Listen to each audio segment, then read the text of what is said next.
Bonjour à tous, ici Rodolphe Simoneau et je vous souhaite la bienvenue dans ce module 1 sur le rôle de la maintenance autonome dans le système de production Lean Manufacturing. Donc on va voir dans ce cours numéro 4 quelques exemples de maintenance autonome et comment impliquer vos opérateurs dans cette démarche.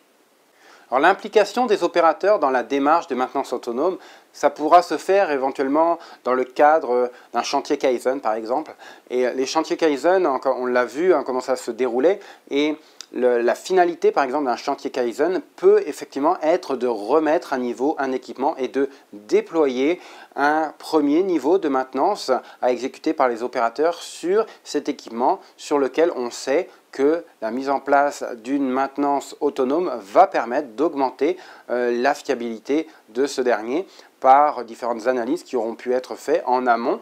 et qui montrent que une maintenance plus régulière de cet équipement va pouvoir apporter des gains sensibles à l'entreprise. Donc, par exemple, on pourra avoir 3 étapes, on décompose généralement en 3 étapes cette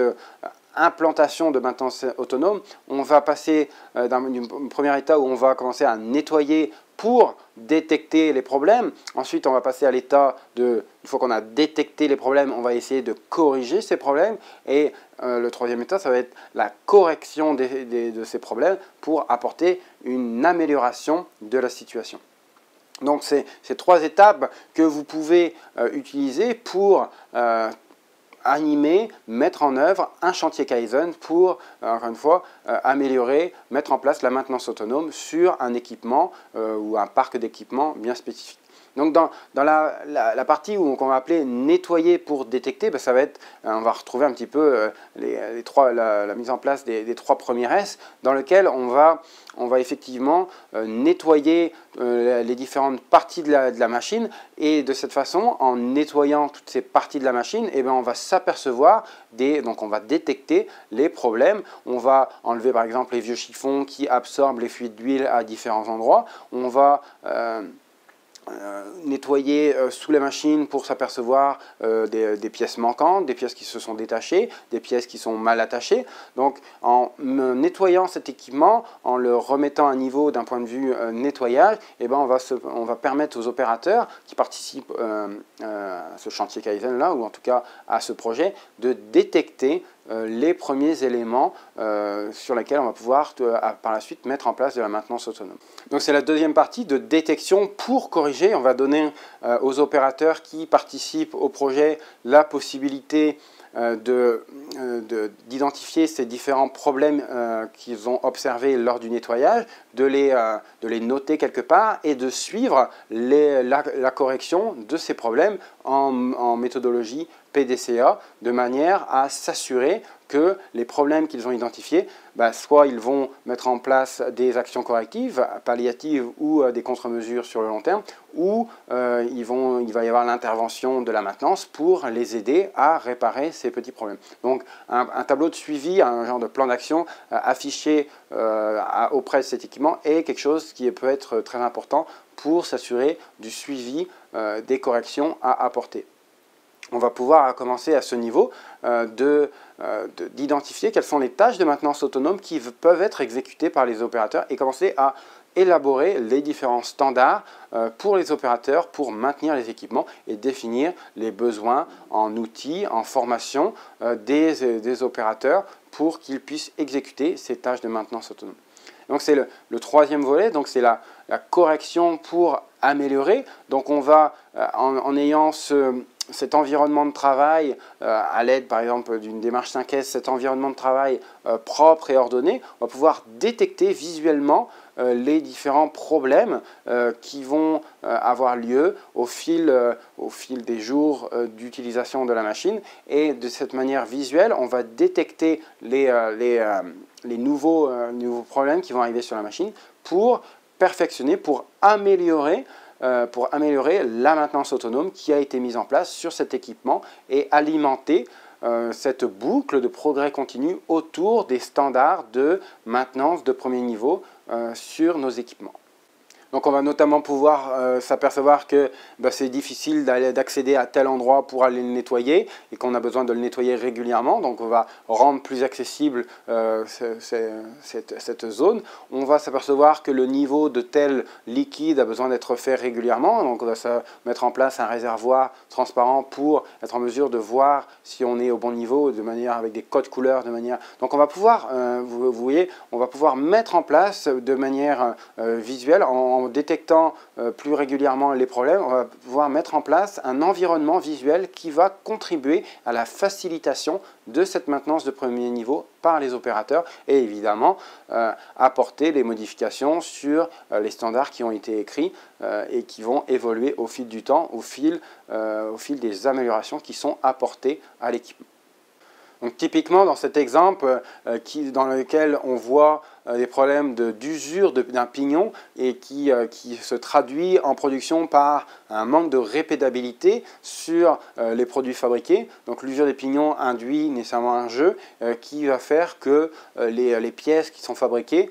sont victimes en termes de variabilité de leur dimension du jeu du pignon en question. Et l'environnement est tellement inaccessible, tellement sale que personne ne s'aperçoit nécessairement que ce pignon est à changer, que ce pignon est sale, que ce pignon est usé. Donc 2 semaines plus tard, peut-être que ce pignon va effectivement être changé et puis que la production va pouvoir être revenue stabilisée au niveau des dimensions des pièces fabriquées. Mais si on ne met pas en place une maintenance autonome, un standard de maintenance au niveau de ce pignon-là, avec l'opérateur qui, toutes les semaines par exemple, va venir inspecter cette zone-là pour s'assurer de l'usure du pignon, avoir un gabarit visuel pour dire ça c'est un pignon usé, ça c'est un pignon qui n'est pas usé, et de pouvoir juger de la pertinence de mettre en production cet équipement ou non. Donc on est vraiment dans cette volonté, par exemple de Jidoka, où on ne veut pas produire si on sait que ce que l'on va produire, ça va être des produits non conformes. Donc la maintenance autonome va renforcer ces dimensions du lean manufacturing, à vouloir fabriquer de la qualité, à vouloir rendre flexible, à rendre fiable nos équipements pour fabriquer en petits lots, pour qu'ils démarrent au quart de tour lorsque l'on a besoin. Donc en l'occurrence, dans ce pignon, si on établit une routine de maintenance autonome hebdomadaire sur la vérification de la lubrification, de l'état du pignon, on va améliorer la fiabilité de l'équipement, la fiabilité des produits qu'il fabrique lorsqu'il est en production. Alors pour rendre visuel l'environnement de travail, il y a de nombreux outils. Je vous en mets quelques-uns ici. On va pouvoir voir par exemple comment avec un trait de peinture on peut visuellement s'assurer qu'un écrou se serre ou se dessert lorsque la machine est utilisée. Pourquoi est-ce que c'est parfois pertinent de laisser des portes ouvertes pour voir l'intérieur de la machine, si évidemment ça peut se faire en toute sécurité, pour que s'il y a des problèmes, en tout cas que visuellement on soit capable d'avoir un œil à ce qui se passe à l'intérieur pour détecter des bruits par exemple ou des vibrations qui ne devraient pas y avoir, et donc l'opérateur puisse visuellement voir ce qu'il se passe à l'intérieur tout en exécutant ses activités de production. Mettre des caches, lorsque c'est important d'avoir un cache, des caches transparents qui nous permettent de continuer de voir et d'éviter de contaminer le milieu protégé par la poussière, par différents éléments qui sont autour, mais en gardant cette possibilité d'accessibilité visuelle pour détecter les problèmes. Et tout ce qui est vraiment les réservoirs, les niveaux min, les niveaux max, la gestion visuelle des niveaux ou des pressions dans les machines, qu'elles soient rendues visuelles et qu'elles soient à des endroits accessibles pour l'opérateur pour qu'il puisse visuellement, au début de sa production, passer en revue ces différents niveaux et éventuellement les numéroter avec des points sur la machine pour s'assurer qu'il correspond d'une part à sa checklist. Donc le point, ici vous avez le point numéro 6, donc le point numéro 6 est identifié sur sa checklist et sur la machine de manière à l'aider à identifier là où il doit aller vérifier le niveau de la pression d'air avant de démarrer son équipement. Alors je ne vous ai pas parlé dans la phase de nettoyer pour détecter. des étiquettes. Là, on a un exemple d'étiquette bleue. C'est exactement le même concept que les étiquettes rouges de nos 5S, sauf que ces étiquettes sont là non pas pour dire s'il faut jeter ou pas, mais sont là pour dire il y a un problème et identifier un petit peu quelques explications par rapport à ce problème, le prioriser, évaluer son impact et son besoin de maintenance. Est-ce que c'est une équipe de maintenance spécialisée? Est-ce que c'est une maintenance locale qu'on a sur site? Ou ça peut être fait par les gens qui participent au chantier Kaizen? Donc identifier sur cette étiquette et ces étiquettes-là, on les appose à tous les endroits de la machine où on identifie des problèmes. Donc l'idée, c'est qu'à la fin de la première journée ou la deuxième journée, votre machine soit remplie de petites étiquettes comme ça, et qu'une fois qu'on a fait tout le tour, qu'on a tout nettoyé, qu'on a détecté tout ce qu'on pouvait en termes de problèmes, bien on collecte ces étiquettes-là, on remet des points de référence sur la machine, évidemment pour ne pas perdre la localisation, et on priorise et on assigne des résolutions de problèmes relatives à chacune de ces étiquettes-là, et on parlait du suivi du plan d'action en PDCA à l'aide d'un tableau derrière la machine. Donc c'est un élément de plus qui peut vous aider aussi à mettre en place cette première phase de nettoyer pour détecter. Et finalement, je vous donne deux exemples. Un premier exemple de checklist où, par exemple, le superviseur va pouvoir, lors de son tour d'atelier, s'assurer de différents points de vérification au niveau de la maintenance de premier niveau avant de lancer son équipe en production. Et donc, son tour d'atelier va pouvoir s'accompagner de cette ronde lors de laquelle il va vérifier un certain nombre d'éléments avant de donner le go à son équipe pour commencer à produire. Donc ces checklists sont quelque chose qui va être très utile pour ne pas oublier et pour systématiquement vérifier les mêmes éléments avant de démarrer la production.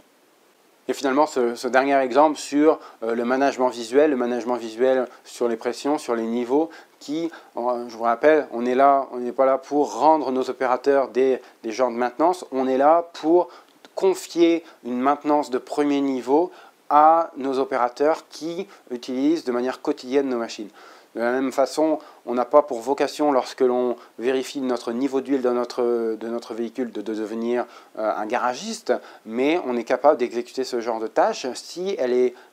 visuellement facile à faire, en tout cas facile à exécuter, et qu'elle se situe à l'intérieur de nos compétences, connaissances et aussi compétences physiques quant à l'exécution de la tâche. Donc ça conclut ce cours numéro 4 sur les différents outils que vous pouvez utiliser pour impliquer vos opérateurs dans cette démarche de maintenance autonome dans votre organisation.